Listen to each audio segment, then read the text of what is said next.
Inshuti bakunzi mukurikira USTV turabashuje kandi tubaha ikaze. Uyu munsi twari mu munsi mpuzamahanga wa Pathfinder mu kwizihiza yubile y'imyaka 75. Icyo cyiciro kibayeho gikora kigira ibikorwa by'ivuga butumwa. Twakiriye umuyobozi w'icyiciro cy'imirimo y'urubyiruko rw'Abadventiste b'umunsi wa karindwi muri Firidiyo hagati mu Rwanda, Pastor Hesironi, akaba ari we wari umushyitsi mukuru muri icyo gikorwa cyakozwe, akaba yatugejejeho n'ijambo ry'Imana. Ariko nk'uko mubimenyereye, akaba hari impamba umushyitsi mukuru aba atugeneye nk'abakunzi ba USTV, tukaba twamusabaga gusuhuza abadukurikiye hanyuma akabona kutugezaho ijambo yageneye abadukurikira. Pasiteri, turabashuhuje, mwasuhuza abadukurikiye. Murakoze cyane, reka twishimire isabato nziza kandi mwese mugumye kunyurwa n'ubuntu bw'Imana. Muri uyu munsi mukuru w'urubyiruko twongeye kuzirikana cyane inshingano Uwiteka yaduhaye nk'abayobozi bakuru. Ikintu nyamukuru ni ukumenya yuko abo dushinzwe urubyiruko dukwiriye kururera, turutoza ikinyabupfura, turutoza kumvira Imana no kumvira ababyeyi no kugandukira igihugu. Hanyuma nabo imbuto nziza batubonyeho bakazikwiza mu babazengurutse. Uyu munsi mukuru w'urubyiruko wongera kudukumbuza kurushaho kurera abana bacu nk'itorero ry'ahazaza, kandi ikirenze icyo ngicyo tukarushaho kwitegura umwami wacu ugiye kuza, ngo hamwe n'imiryango yacu twese tuzabe turimo.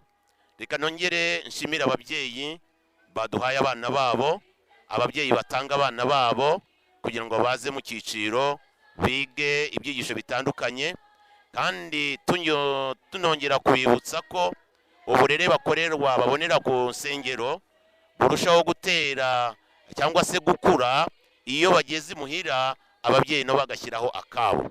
Kurera rero twese dukwiye kwifatanyiriza hamwe, kandi ntabwo turera mu gihe cyoroshye kuko turarera mu gihe umwanzi nawe ashyiramo izindi mbaraga. Niyo mpamvu twese dukwiriye gufatanyiriza hamwe. Ati dukwiriye gufatanyiriza hamwe. Turamushimiye Pasiteri kubw'impuguro aduhaye. Twabonye hari abantu benshi bahawe impeta z'inyongerabumenyi ku n'inshingano ku bumenyi baba bafite bwo gutoza abana. Niki mwabwira abazihawe, niki mwabwira abatazihawe? Ese ubundi izo mpeta zihagarariye iki? Urakoze cyane. Nyamukuru integanyigisho iteganya ko iyo wacaguwe uri umuyobozi mukuru ukaba ufite inyenyeri ariko ugakorana n'urubyiruko, abana bakazamuka muri ya mitwe y'amajyambere, nawe uzamukana nabo, kubera yuko imitwe y'amajyambere bayigishije kuva ku wa mbere kugeza ku wa gatandatu. Iriya mitwe yose babemerewe impeta zabo, bigaragara ko ufiteho ubunararibonye muri byo, kuko ibyo twabisuzumye turebye amanota abana bagize n'uburyo bacaguwe, kandi tugasanga bafite ubumenyi cyane cyane ko bakunda itorero. Ibyo byasuzumwe nanone na pastor n'imikoranire yabo. Ibyo rero byatumye begurirwa inshingano, bahabwa impeta z'ibyo yiciro abana bagezemo.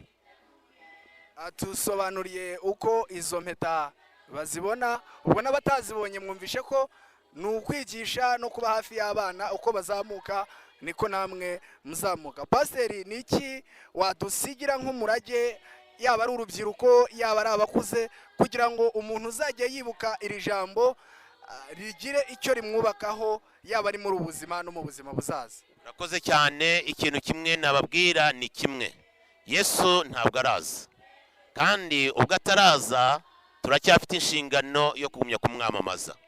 Icya kabiri, ibimenyetso birerekana ko ari hafi kugaruka. Ari ababyeyi, ari abayobozi, ari abizera, twese tube maso.